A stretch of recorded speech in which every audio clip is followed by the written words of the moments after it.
Last time, touching on successes and failures over the past 3 years since my son Sammy passed away. See, I've been emotionally eating. I think I mentioned that in the last video. Well, it just hasn't stopped. Disassociating, out of control, an uphill battle, groping blindly in the dark for a resolution. I thought I put all this behind me. I was wrong.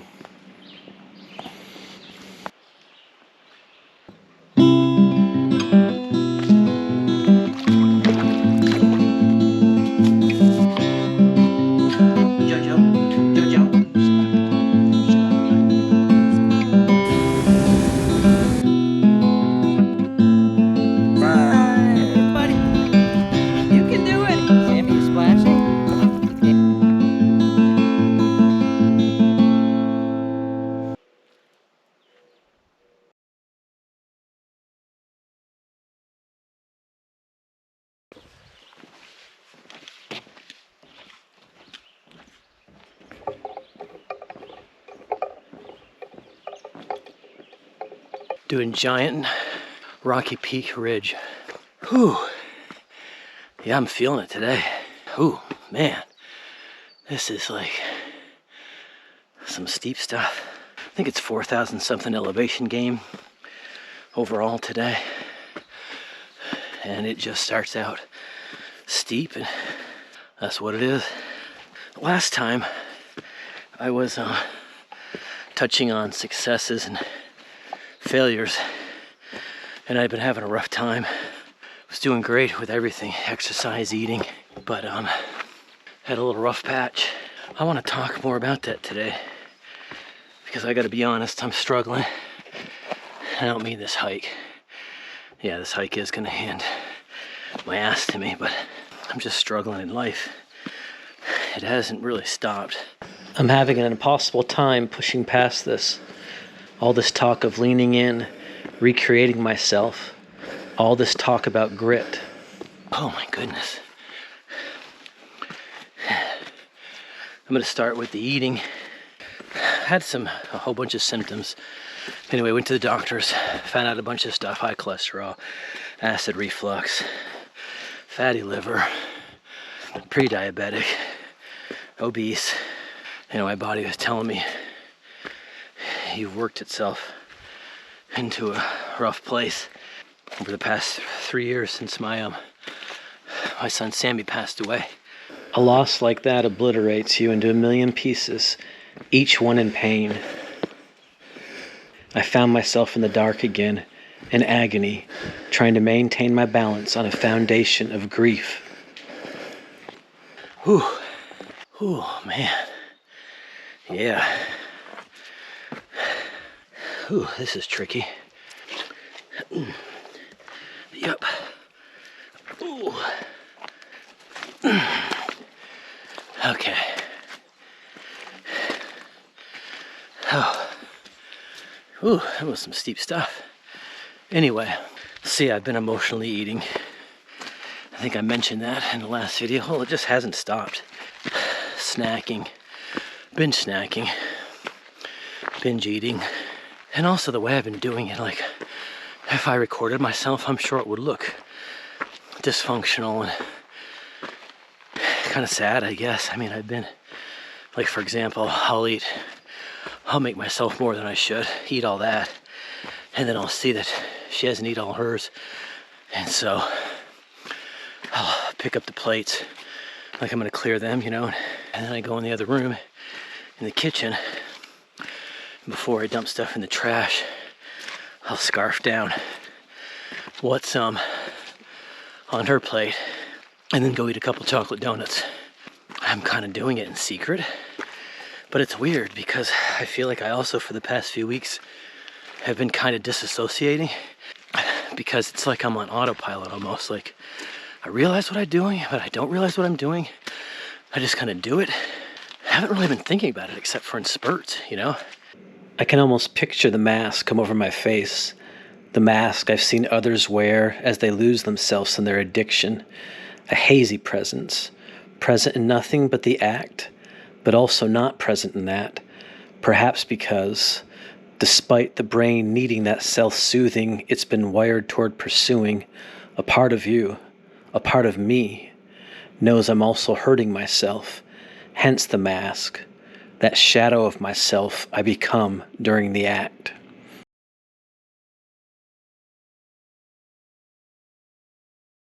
Whew, sorry. This is beautiful, I tell you what. But yeah, this is a rugged one. So the eating, as I've done this, I've felt my pain I was having is coming back. The bloating, my acid reflux, which had gone away, is back. Yet the risk assessment they administered when I recently re-entered therapy didn't consider this risk when probing for possible addictions. I was met with a glazed look when I offered, I can't stop binge eating. Yet they inquired about marijuana, which I don't smoke much anymore, but which helped when I did. Food wasn't part of the risk assessment, yet this eating could kill me, and there is still so much joy and beauty left to experience in life. Check this out.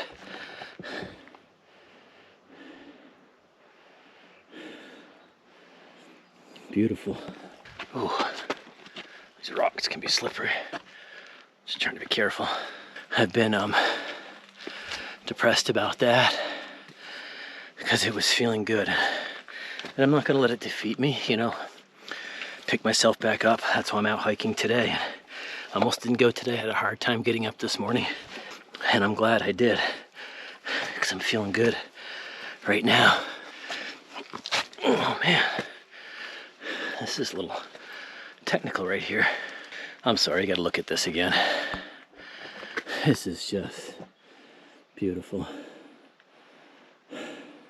That I've basically been not, wait, is this the way? Yeah, I almost missed it. Not taking care of myself. You know, somebody may say, hey dude, give yourself a break, you've been doing great. Don't be so hard on yourself. But the thing is, there are times when we do have to be a little more rigid in life. And there's times to be gentle and forgive yourself. Like I'm not gonna beat myself up for having a rough few weeks, you know, slipping off the eating, but I am gonna get focused and get right back on this. Because I think you hear a lot of people in life say, people never change. And I know the reason people say that is because a lot of people, probably most people don't, because it's hard. I mean, when you have years, decades of dysfunctional coping skills, you know, bad habits that you do, I hate using the word bad, unhealthy habits do to make yourself feel good, that seem to fill you up, but really just re-traumatize you. That's, your brain's wiring is formed around that, and that's what you've been doing to feel good. That's ingrained. And unless you're rigid and hard and push yourself and dig in, that's not going to change. You're not going to form those new patterns that you need to recreate yourself, to change. It's just not going to happen, and I believe that's why people say people don't change, because most people they see don't. Will I be able to change? Sorry, you got to see this, another one of these views as the sun comes out. I could easily just keep down this road I was on and have a heart attack, you know, become just regular diabetic, when I don't have to be depressed, not do what I want to do, not recreate myself. I'm gonna have to buckle down again and get focused again. I want to talk a little bit about who I've been and the place I've been. I've been missing my son. I don't know, I just lately, I always have moments where I just can't believe it. I don't have access to him in the way I did anymore. But lately, I just don't, I just miss him. I just want to hold him again and You know, I want to kayak with him again, cuddle with him, hear his voice, hear him say "Pa." And I've just been having a harder than usual time with it. And just, I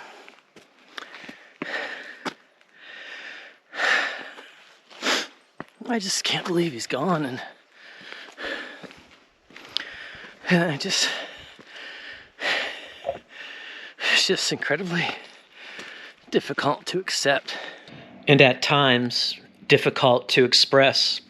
I learned quickly by reading on bereavement and grief, through attending group therapy with other parents who had lost children, that there's no timetable when it comes to grief. But I also discovered that society, that people, will try to impose their own rules on my grieving through their words, their actions. And though they aren't living it like I am, they know. And why am I not over this already? But what they are really saying is, stop making me feel uncomfortable. I just have these thoughts like, how can I do this? How can I be here like this? How can I just live like this, missing him? And it's so hard. Carrying around this weight. I have to be ever more vigilant about doing things that bring me joy, so I can counter it, you know, so I can live with the weight of not having my child with me. And so the week that he'd be with me, like he'd be a week with me and a week with his mom, we'd hike, we'd kayak, we'd play. He'd help me with my typewriters, play guitar. But we also cuddled every night. I mean, we slept together. Every night he slept on my chest. Up until he passed, if I wasn't sleeping beside him, when he was with me, he would fall asleep cuddled up in the crook of my arm, you know, on top of me. And that's how we'd wake up. I just miss that. Well, I always think about it, and I always miss him. I've got kind of lost in it lately. Not doing the things that I do during that time. Boy, it just quickly, the things that fill me with joy, all of a sudden I'm just in a big state of depression in the past few weeks, and I've definitely been lost, and I just miss my son. There will always be times like this, and it's all right to feel it, honor it. And I know I'm not going to have him back how I did, and this has happened since he's passed, but I'll look at his picture and I just will start to panic. And I can't believe that he's gone, and I'll cry, and I'll tell you what.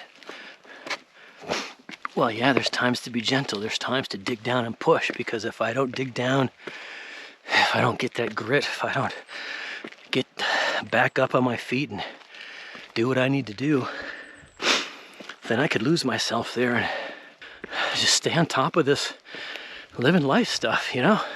I know I'll have setbacks like this throughout my life. I miss Sammy. And it doesn't get easier. You know, there are these moments with Sammy when we'd be playing, kayaking, hiking, or just relaxing, when he would stop and whatever we were doing, and he might say "Pa," he might not say "Pa." I gotta remember, Sammy was pretty much nonverbal. He said "Pa," had some other words he could use, but basically nonverbal. You weren't having conversations. You were, but in different ways, because he understood when you spoke to him. But we had a more, I guess, intimate way of communicating. Anyway, he would stop what he was doing, what we were doing, and he would pause, and he'd reach his little hand out, and put it on my face, and he would just stare at me. into my eyes, and I'd stare at him, and we'd get lost in that moment, and it was just such pure love, and it was a way that we told each other we loved each other. He started it. It was a way that he would tell me just how much he loved me, and you could just feel it. His hand here, and I could just feel him saying, "I love you so much, Pa." He would get lost in that moment for a while, and we get back to whatever we were doing, you know, whether it was playing, kayaking, or just laying and cuddling. He'd take his hand away, and after he said, "I love you," in his way, and I said, "I love you too," and I just miss that. And I want that again. I really want that again. And I know it can't happen. And I'm so grateful for those memories.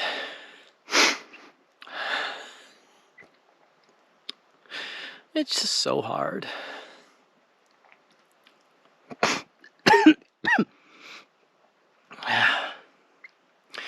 And I miss him so much.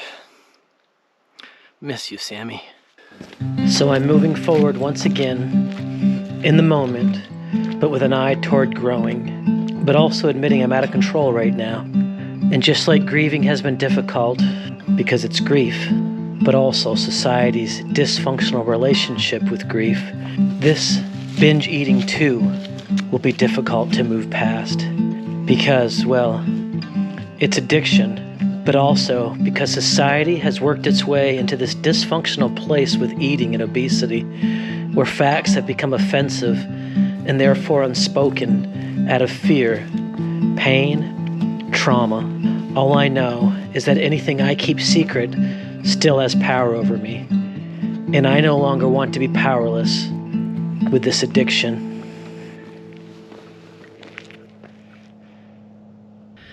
We made a giant mountain.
You know, it just wouldn't be right without a little celebratory dance. Boom, shalak, lock, boom. Boom, shalak, lock, boom. Boom, shalak, lock, boom. Shalak, lock, boom. Shalak, lock.